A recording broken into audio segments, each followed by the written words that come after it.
नमस्कार। दोपहर समाचार में आपका स्वागत है।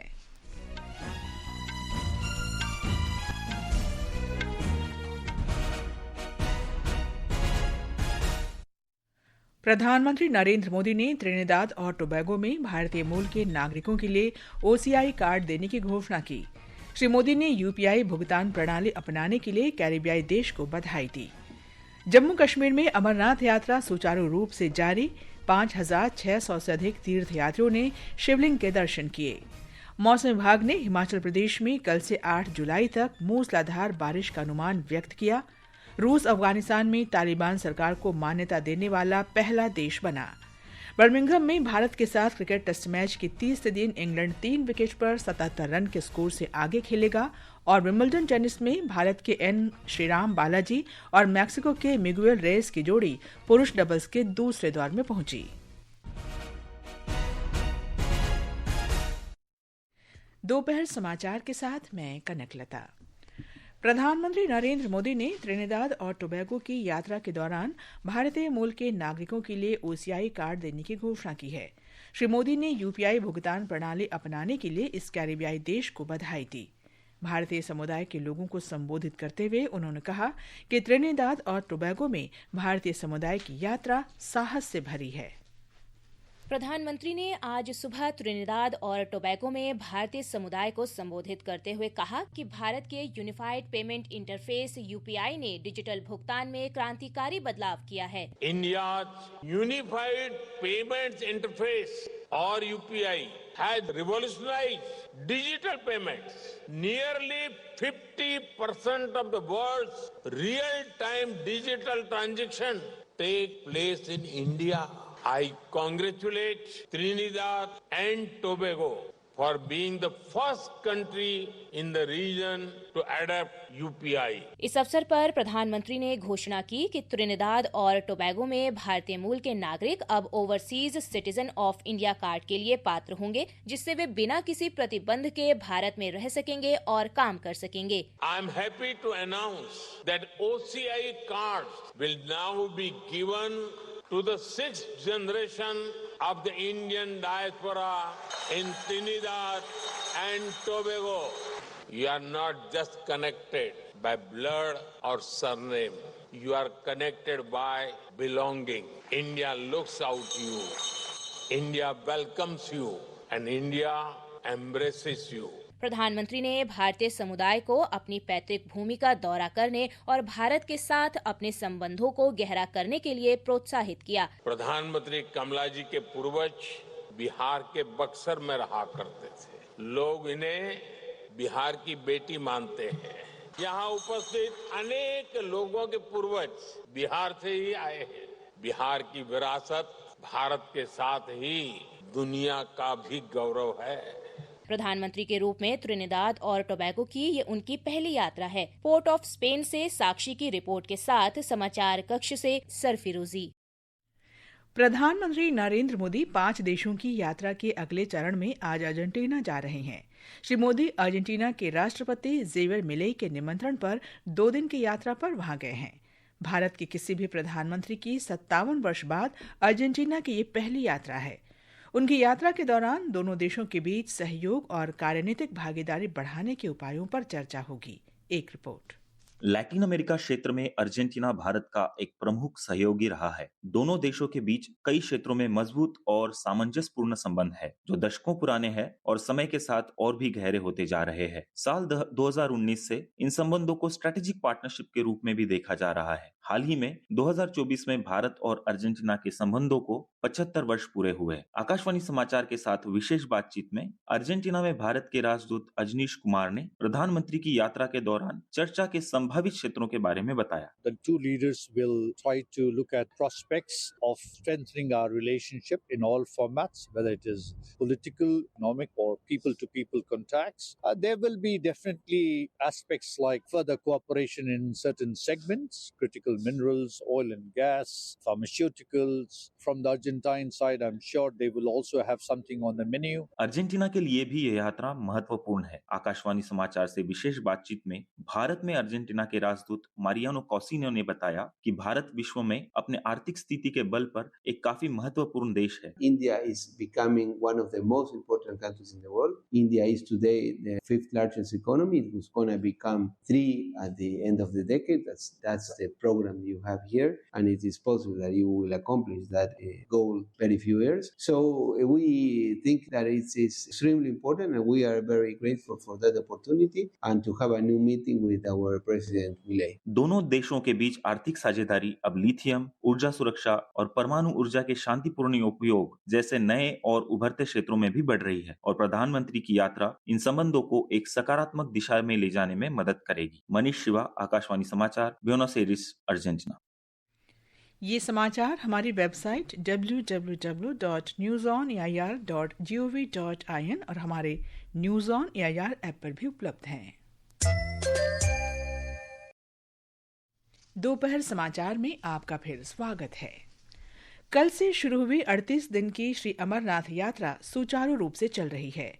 यात्रा कल दक्षिण कश्मीर के अनंतनाग जिले में पहलगाम और मध्य कश्मीर के गांदरबल जिले के बालतल से विधिवत शुरू हुई थी।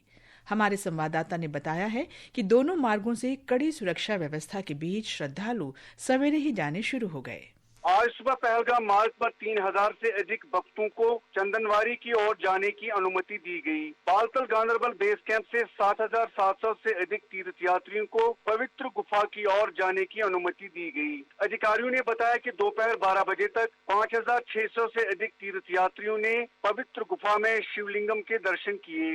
इस बीच 291 वाहनों में पुरुषों, महिलाओं, बच्चों, साधुओं आदि सहित 6000 से अधिक तीर्थयात्रियों के एक नए जत्थे को आज सुबह जम्मू के भगवती नगर बेस कैंप से रवाना किया गया। ये यात्री आज शाम तक अपने अपने बेस कैंपों पर पहुंच जाएंगे। तारिक राउतर, आकाशवाणी समाचार, श्रीनगर। राष्ट्रपति द्रौपदी मुर्मू ने आज नई दिल्ली में ड्यूरंड कप फुटबॉल टूर्नामेंट 2025 की ट्रॉफी का अनावरण किया। इस अवसर पर राष्ट्रपति ने कहा कि खेलों से अनुशासन, दृढ़ निश्चय और टीम भावना का विकास होता है। उन्होंने कहा कि भारत में खेल राष्ट्रीय एकता की भावना विकसित करने का सशक्त माध्यम है। भारत में खेल राष्ट्रीय एकीकरण का एक शक्तिशाली साधन रहे। जब ओलंपिक में या किसी अंतर्राष्ट्रीय प्रतियोगिता में तिरंगा लहराता है तो सभी देशवासी रोमांचित हो जाते हैं। देवी और स्वजनों, फुटबॉल की लाखों लोगों के दिलों में विशेष जगह। गृहमंत्री अमित शाह ने आज महाराष्ट्र के पुणे में श्रीमंत बाजीराव पेशवा प्रथम की प्रतिमा का अनावरण किया। इस अवसर पर एक जनसभा को संबोधित करते हुए श्री शाह ने कहा कि बाजीराव पेशवा ने कई महत्वपूर्ण युद्ध लड़े। उन्होंने कहा कि सभी गुणों का उत्कृष्ट उदाहरण उनमें समाहित था। श्री शाह ने कहा कि भारत के मूल स्वरूप को बचाने में बाजीराव पेशवा ने अहम योगदान दिया।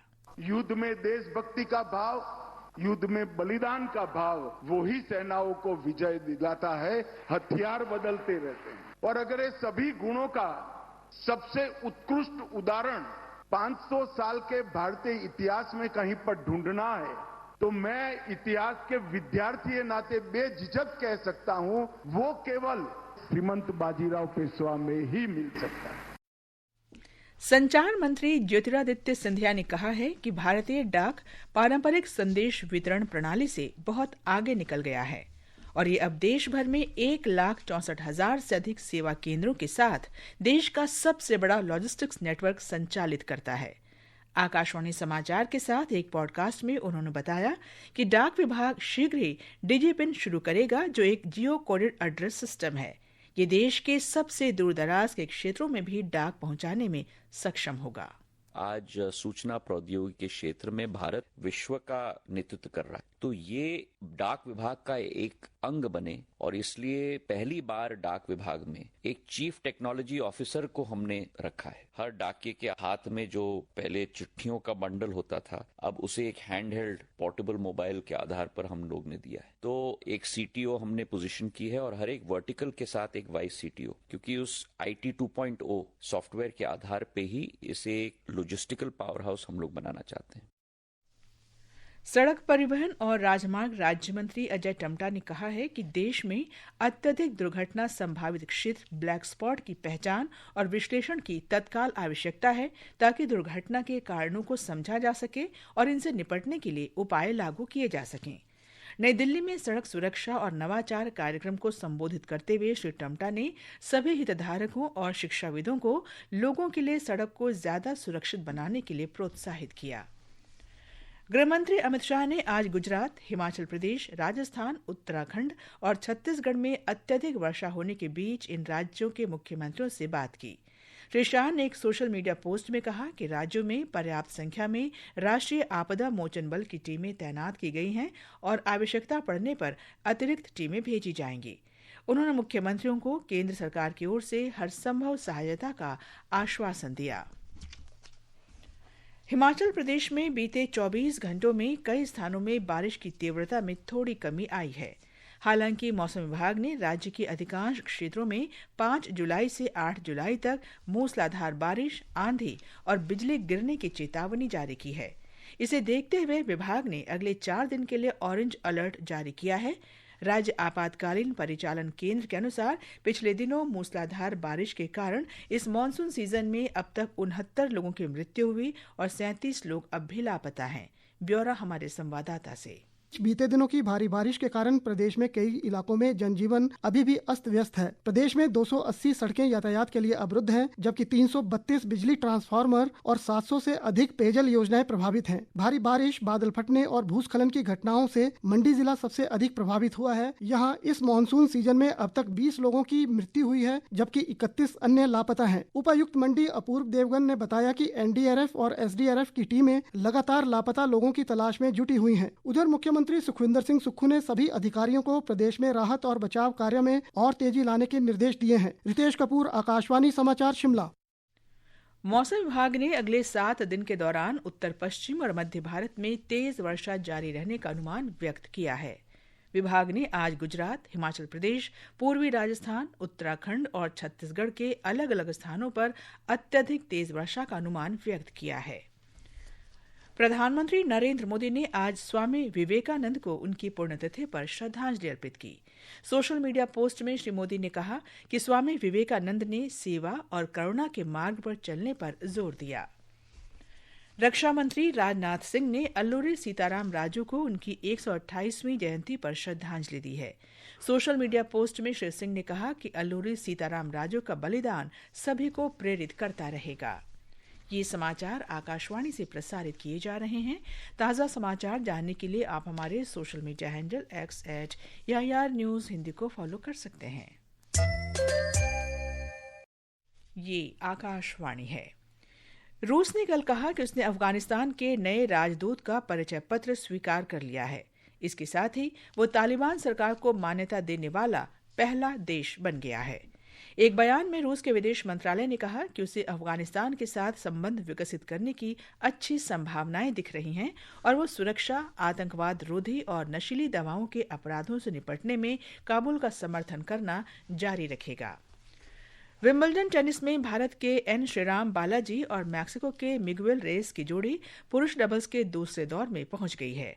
दूसरे दौर में बालाजी और रेस वरेला का सामना स्पेन के चौथी वरीयता प्राप्त मार्सेल ग्रेनोलर्स और अर्जेंटीना के होरासियो ज़ेबालोस की जोड़ी से होगा। क्रिकेट में एंडरसन तेंदुलकर ट्रॉफी के दूसरे टेस्ट मैच के तीसरे दिन इंग्लैंड आज 3 विकेट पर 77 रन के स्कोर से खेलना शुरू करेगा। मैच दोपहर बाद 3:30 बजे शुरू होगा। एशियाई बाजारों से कमजोर संकेतों के चलते घरेलू शेयर बाजार सूचकांक सेंसेक्स और निफ्टी में आज दोपहर के कारोबार में मामूली गिरावट आई। अंतिम समाचार मिलने तक सेंसेक्स 87 अंक गिरकर 83,152 पर और निफ्टी 31 अंक गिरकर 25,374 पर आ गया। अंत में मुख्य समाचार एक बार फिर। प्रधानमंत्री नरेंद्र मोदी ने त्रिनिदाद और टोबैगो में भारतीय मूल के नागरिकों के लिए OCI कार्ड देने की घोषणा की। श्री मोदी ने UPI भुगतान प्रणाली अपनाने के लिए कैरिबियाई देश को बधाई दी। जम्मू कश्मीर में अमरनाथ यात्रा सुचारू रूप से जारी, 5,600 से अधिक तीर्थयात्रियों ने हिम शिवलिंग के दर्शन किए। मौसम विभाग ने हिमाचल प्रदेश में कल से 8 जुलाई तक मूसलाधार बारिश का अनुमान व्यक्त किया। रूस अफगानिस्तान में तालिबान सरकार को मान्यता देने वाला पहला देश बना। और बर्मिंघम में भारत के साथ क्रिकेट टेस्ट मैच के तीसरे दिन इंग्लैंड 3 विकेट पर 77 रन के स्कोर से आगे खेलेगा। इसके साथ ही दोपहर समाचार का ये अंक समाप्त हुआ। नमस्कार।